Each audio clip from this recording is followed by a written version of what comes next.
Hi friends, Savita vlog channel. ಈಗ Sunday ಸ್ಪೆಷಲ್ಗಿಂತ chicken ಮಾಡೋಣ ಅಂದ್ಬಿಟ್ಟು ತೊಗೊಬಂದಿದ್ದೆ. ಯಾವ ಥರ ಚಿಕನ್ ಮಾಡೋದು ಅಂತ ನಾನಿಲ್ಲಿ ತೋರಿಸ್ತೀನಿ. ಚಿಕನ್ ಸಾಂಬಾರು ಯಾವ ಥರ ಮಾಡೋದು ಅಂದ್ಬಿಟ್ಟು 1.5 kg ಚಿಕನ್ಗೆ ಮಸಾಲೆನ ರುಬ್ಕೋಬೇಕಾಗುತ್ತೆ. ಇಲ್ಲಿ ಚಿಕನ್ ಸಾಂಬಾರಿಗೆ ಬೇಕಾಗಿರೋಂಥ ಐಟಮ್ ತೆಂಗಿನಕಾಯಿ, ಅರ್ಧ ಹೋಳು, ಈರುಳ್ಳಿ ಮತ್ತು ಪುದೀನ ಮತ್ತು ಶುಂಠಿ ಸ್ವಲ್ಪ, ಬೆಳ್ಳುಳ್ಳಿ, ಟೊಮೊಟೊ, ಕೊತ್ತಂಬರಿ, ಚಕ್ಕೆ, ಲವಂಗ ಹಾಕಬೇಕಾಗುತ್ತೆ ಸ್ವಲ್ಪ. ಇಷ್ಟನ್ನು ಮಸಾಲೆ ಮಿಕ್ಸಿಲಿ ರುಬ್ಕೋಬೇಕು ಮಸಾಲೆ ಐಟಮ್ಮ. ನೆಕ್ಸ್ಟ್ ಒಗ್ಗರಣೆ ಮಾಡ್ಕೋಬೇಕಾಗುತ್ತೆ.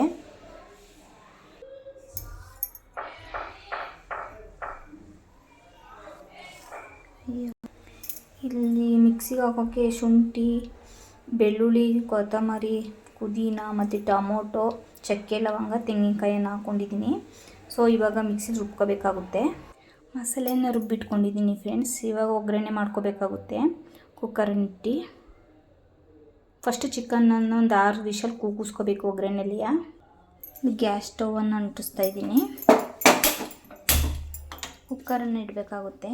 ಕುಕ್ಕರ್ ಕಾಯ್ದಾದ್ಮೇಲೆ ಎಣ್ಣೆ ಹಾಕಬೇಕಾಗುತ್ತೆ. ಕುಕ್ಕರ್ ಕಾಯ್ದಿದೆ ಫ್ರೆಂಡ್, ಎಣ್ಣೆಯನ್ನು ಹಾಕ್ತಾಯಿದ್ದೀನಿ. ಸ್ವಲ್ಪ ಹಾಕಬೇಕು.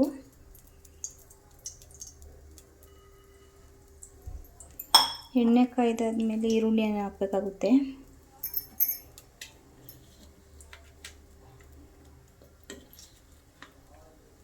ಈರುಳ್ಳಿಯನ್ನು ಹಾಕ್ತಾಯಿದ್ದೀನಿ.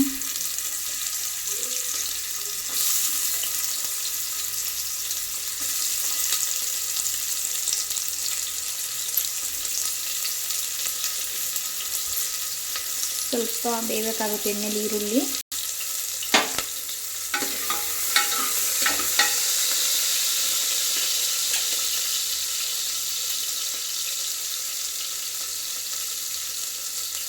ಪುದೀನ, ಕೊತ್ತಂಬರಿ ಹಾಕ್ಕೋಬೇಕಾಗುತ್ತೆ ಒಗ್ಗರಣೆಗೆ. ಪುದೀನ ಹಾಕಿದ್ದೀನಿ. ಸ್ವಲ್ಪ ಕೊತ್ತಂಬರಿ ಒಗ್ಗರಣೆಗೂ ಹಾಕ್ಕೋಬೇಕಾಗುತ್ತೆ.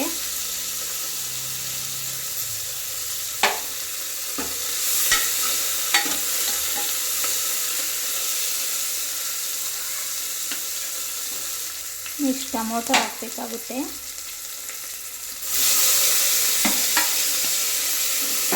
ಟೊಮೊಟೊ ರೋಸ್ಟ್ ಆಗಬೇಕು.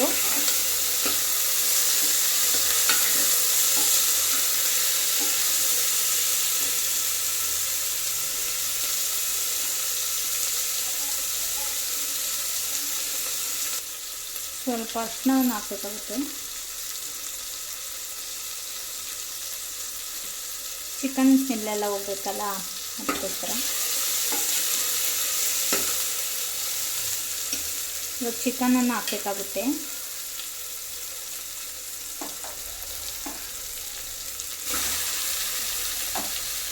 ಎರಡು ಸಲ ಚಿಕನನ್ನು ನೀಟಾಗಿ ತೊಳ್ಕೊಬೇಕು ಫ್ರೆಂಡ್ಸ್.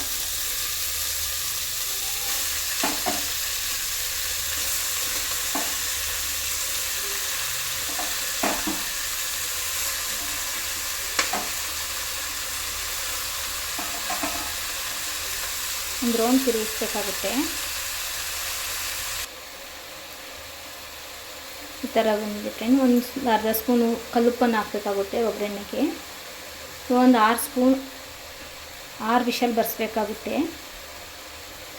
ಒಗ್ಗರಣೆಲಿ ಬೆಂದಾದ್ಮೇಲೆ ಮಸಾಲೆಯನ್ನು ಹಾಕಬೇಕಾಗುತ್ತೆ. ಕುಕ್ಕರ್ ಮುಚ್ಚಳವನ್ನು ಹಾಕ್ತಾಯಿದ್ದೀನಿ. ಇಷ್ಟು ವಿಷಲ್ ಹಾಕಬೇಕು.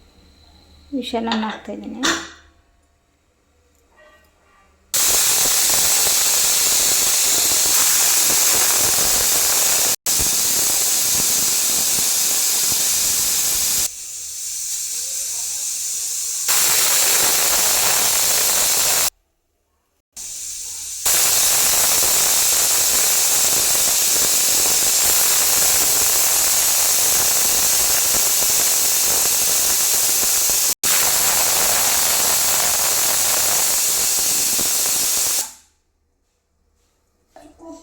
ಆರು ವಿಷಲ್ ಆಗಿದೆ ಫ್ರೆಂಡ್ಸ್. ಇವಾಗ ಆಫ್ ಮಾಡ್ಕೋಬೇಕಾಗುತ್ತೆ ಸ್ಟವ್ ಗ್ಯಾಸು.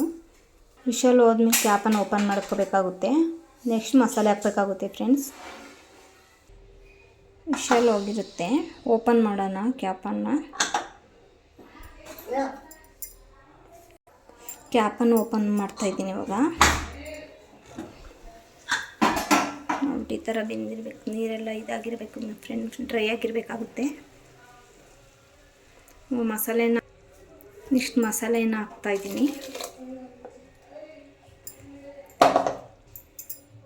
ತಿರುಗಿಸ್ಬೇಕಾಗುತ್ತೆ, ಎಲ್ಲ ಚಿಕನ್ನು ಮಸಾಲೆ ಎಲ್ಲ ಮಿಕ್ಸ್ ಆಗಬೇಕು.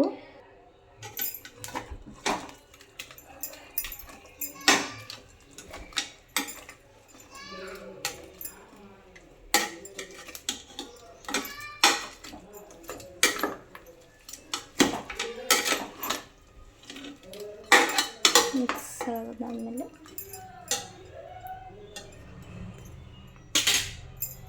ಚಿಕನ್ ಮಸಾಲನ ಹಾಕಿದ್ದೀನಿ ನಾನು.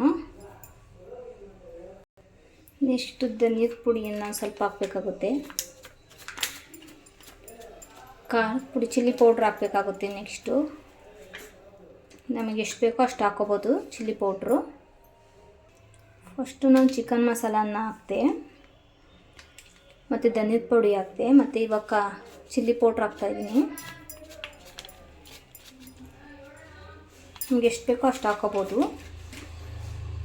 ಇವಾಗ ಒಂದು 2 ಚಮಚ ನೀರು ಹಾಕಬೇಕಾಗುತ್ತೆ. ಒಂದು ಚೊಂಬು ಹಾಕಿದ್ದೀನಿ ನೀರು, ಇನ್ನೊಂದು ಚೊಂಬು ಹಾಕಬೇಕಾಗುತ್ತೆ.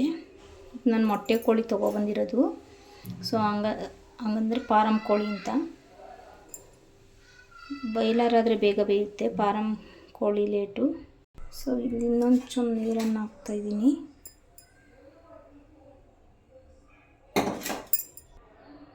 ಎರಡು ಚಮಚ ನೀರನ್ನು ಹಾಕಿದ್ದೀನಿ. ರುಚಿಗೆ ತಕ್ಕಷ್ಟು ಸಾಲ್ಟನ್ನು ಹಾಕಬೇಕಾಗುತ್ತೆ. ಫಸ್ಟೇ ಹಾಕ್ಕೊಂಡಿರ್ತೀವಲ್ಲ ಒಗ್ಗರಣೆಗೆಲ್ಲ, ಸೊ ಸ್ವಲ್ಪ ಹಾಕಬೇಕಾಗುತ್ತೆ. ಇವಾಗ ಇಲ್ಲಿ 1 ಸ್ಪೂನನ್ನು ಹಾಕ್ತಾಯಿದ್ದೀನಿ ಸಾಲ್ಟು. ಸೊ ಚೆನ್ನಾಗಿ ಒಂದು ರೌಂಡ್ ತಿರುಗಿಸ್ಬಿಟ್ಟು ಕ್ಯಾಪನ್ನು ಹಾಕಬೇಕಾಗುತ್ತೆ. ಒಂದು 4 ವಿಷಲ್ ಬಂದರೆ ಸಾಕು. ಕುಕ್ಕರ್ ಮುಚ್ಚಳವನ್ನು ಹಾಕಬೇಕಾಗುತ್ತೆ.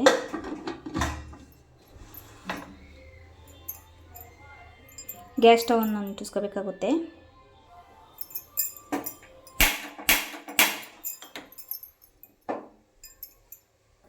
ಸೊ ಫ್ರೆಂಡ್, 4 ವಿಷಲ್ ಬಂದು ಚಿಕನ್ ಸಾಂಬಾರು ರೆಡಿ ಆಗುತ್ತೆ. ನೀವು ಮನೇಲಿ ಟ್ರೈ ಮಾಡಿ. ನಾನು ಮಾಡ್ತಿರೋಂಥ ರೀತಿನ ತೋರಿಸಿದ್ದೀನಿ ಫ್ರೆಂಡ್ಸ್, ಯಾವ ಥರ ಅಂದ್ಬಿಟ್ಟು.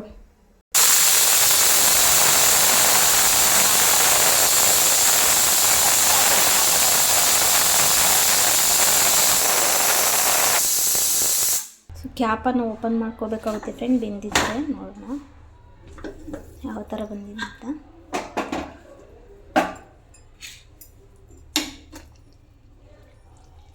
ಒಂದು 5 ನಿಮಿಷ ಕ್ಯಾಪ್ ಓಪನ್ ಮಾಡಾದ್ಮೇಲೆ 5 ನಿಮಿಷ ಗ್ಯಾಸ್ ಸ್ಟವ್ ಮೇಲೆ ಬೇಯಿಸ್ಬೇಕಾಗುತ್ತೆ. ಸಾಂಬಾರು ಗಟ್ಟಿ ಬರುತ್ತೆ.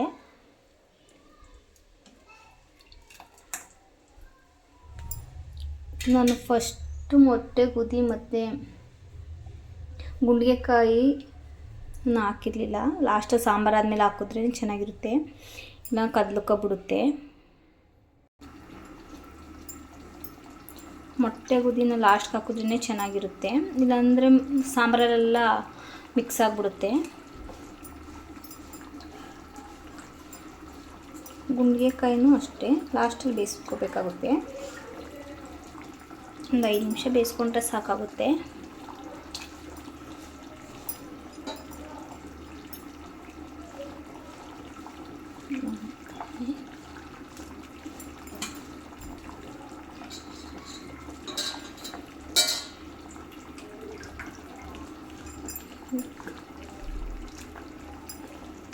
ಒಂದು 5 ನಿಮಿಷ ಬೆಂದಾದಮೇಲೆ ಆಫ್ ಮಾಡ್ಕೋಬೋದು ಗ್ಯಾಸ್ ಸ್ಟವ್ವು.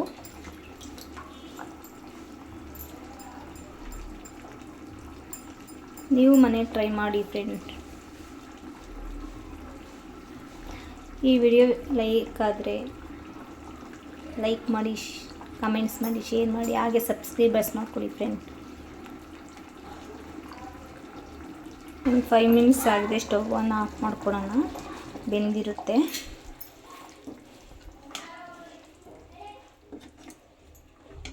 ಫ್ರೆಂಡ್ ಈ ಥರ ಮೊಟ್ಟೆ ಫ್ರೆಂಡ್